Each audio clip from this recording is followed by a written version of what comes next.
ORATION at a Child's Grave by Colonel R. G. Ingersoll. My friends, I know how vain it is to gild a grief with words, and yet I wish to take from every grave its fear.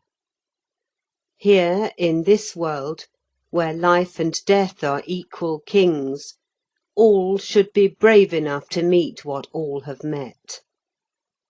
The future has been filled with fear, stained and polluted by the heartless past. From the wondrous tree of life the buds and blossoms fall with ripened fruit, and in the common bed of earth patriarchs and babes sleep side by side. Why should we fear that which will come to all that is? We cannot tell.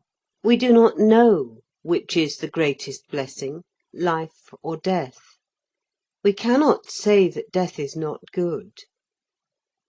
We do not know whether the grave is the end of this life or the door of another, or whether the night here is not somewhere else a dawn.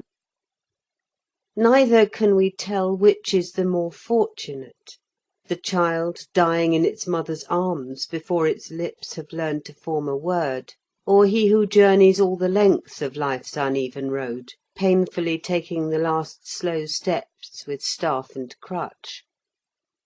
Every cradle asks us whence, and every coffin whither.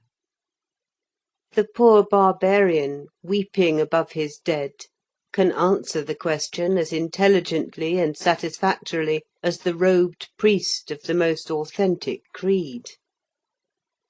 The tearful ignorance of the one is just as consoling as the learned and unmeaning words of the other.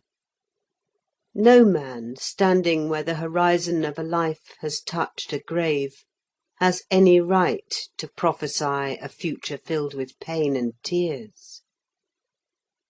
It may be that death gives all there is of worth to life. If those who press and strain against our hearts could never die, perhaps that love would wither from the earth. Maybe a common faith treads from out the paths between our hearts the weeds of selfishness. And I should rather live and love where death is king than have eternal life where love is not. Another life is naught unless we know and love again the ones who love us here.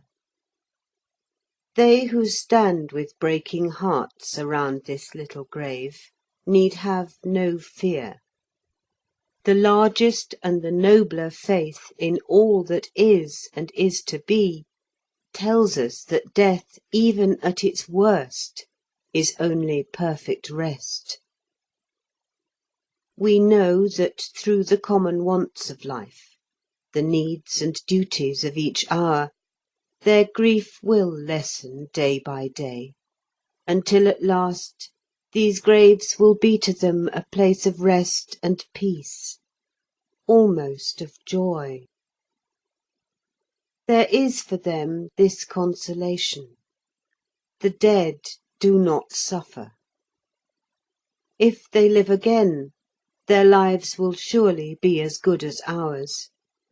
We have no fear. We are all children of the same mother, and the same fate awaits us all.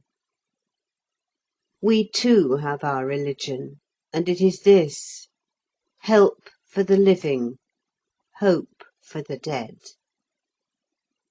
End of reading. This recording is in the public domain.